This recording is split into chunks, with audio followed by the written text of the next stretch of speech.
The opinions expressed in the video you are about to see are solely those of BoatTEST.com and its test captain. Captain Rob Smith with BoatTEST.com on board the 34 Express from Rampage.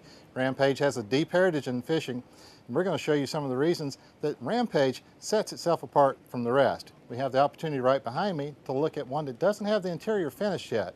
You'll see some of those key things that make it different. Rampage's 33 from years ago has grown up. Now she's the 34 Express for 2009. The 34 Express Modified V hull features a sharp bow entry forward with 18 degrees of dead rise at the stern for sea-keeping ability that keeps you dry out on the blue water.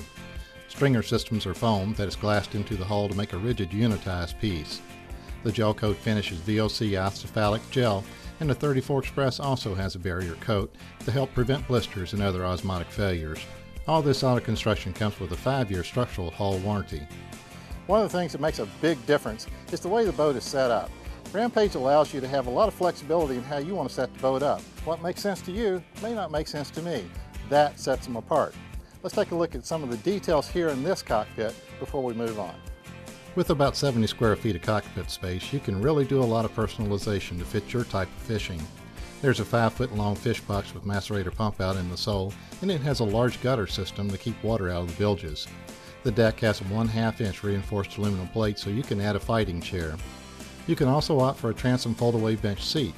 Another option is a live well unit that maintains access to the stern and has toe kick space too. Gunnel tops have 6 rod holders and hawsers to maintain order, and below the gunnels are rod racks for storage. Bolsters are all removable. Flexibility, durability, and functionality, to me, are key to any boat, especially when it comes to a fish boat. I want to start back here in the cockpit and show you a few things that really make a difference. This morning I had this boat out backing down at 5 miles an hour. That means there's a lot of water hitting the back of the boat. So there's a couple of things I wanted to look at immediately. I'll show you. There wasn't a drop of water around the transom door. The latch was a bit hard to reach, but the gasket and hardware did their job well. There are 3 large scuppers that took any water that came in right out. The good design here means they're not likely to get clogged. This whole section is modular. In this case, they've got an additional live well set up very much like the one in the stern wall. Rounded, blue, very deep, has a macerator pump in it.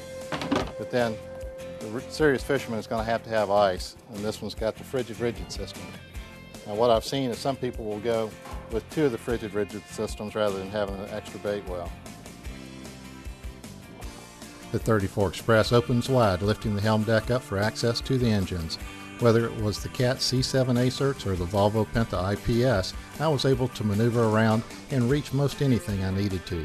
Obviously, the outboard sides of the engines were a little more difficult to reach. Everything was well labeled and organized. When you're heading out offshore, heading out to the canyons, you're going to spend a lot of time in the cockpit, working at the helm, walking around the helm. So the helm station itself becomes very important. You need to have a chair that's completely adjustable, both sliding, swiveling, and height adjustable, and this one is. The one thing I see a lot of people cut out, though, is the ability to get around this helm chair from any direction.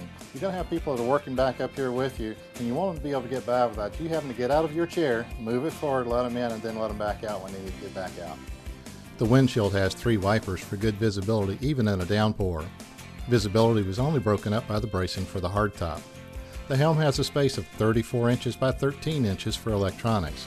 With the Volvo Penta IPS system, you have a Murphy display.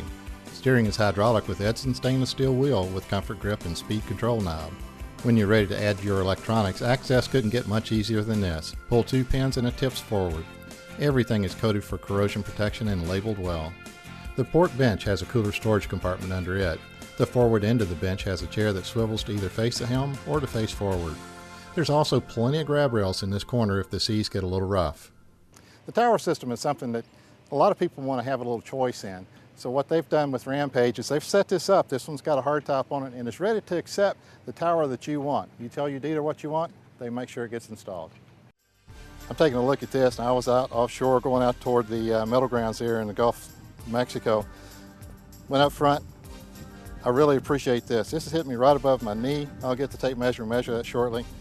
But this is a very thick rail, so I can lean into this and count on it holding me rather than failing and sending me overboard. Rampage has a polished stainless steel pulpit anchor roller assembly, and you can opt for a Maxwell RC800 windlass with Fortress anchor, chain, and 300 feet of line. The entry door to the head is cherry matching the wood of the cabinetry. The vanity has solid surface countertop and stainless steel sink. The head is a Sealand with internal macerator.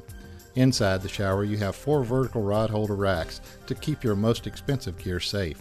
There's 74 to 76 inches overhead clearance in the head. The 2009 Rampage 34 Express measures 35 feet 6 inches or 10.85 meters in length on average, with integrated pulpit and sports a beam of 13 feet or 3.96 meters. Approximate weight with diesels is 17,200 pounds or about 7,800 kilos, and with gas engines it's 16,200 pounds and about 7,348 kilos. Maximum draft is measured at 29 inches and dead rise is 18 degrees at the transom.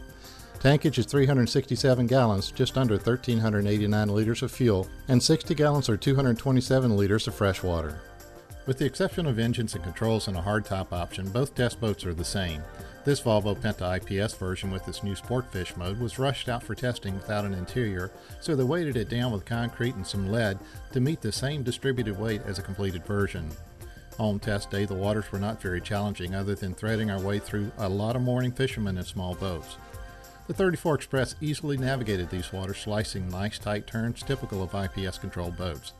With twin 370 horsepower Volvo Penta IPS 500 diesels, she's on plane in 5.8 seconds and passing through 30 miles an hour in 8.5. Her top speed is 41.5 miles per hour or 36.1 knots at 3,600 RPM. Most economical speed was 24.2 miles per hour or 21 knots at 2,500 RPM, which produced a burn rate of 18.4 gallons per hour or 69.6 liters per hour and a range of 434 miles or 378 nautical miles on a full tank. The devil's in the details. The boat's got to be flexible, durable, and functional. And Rampage has covered every one of those as you've just seen. With the IPS system with the Sportfish mode, I don't believe you can have more fun with that. It worked so well, I was super impressed. And you will be too. So be sure and take a look at the Rampage 34 Express.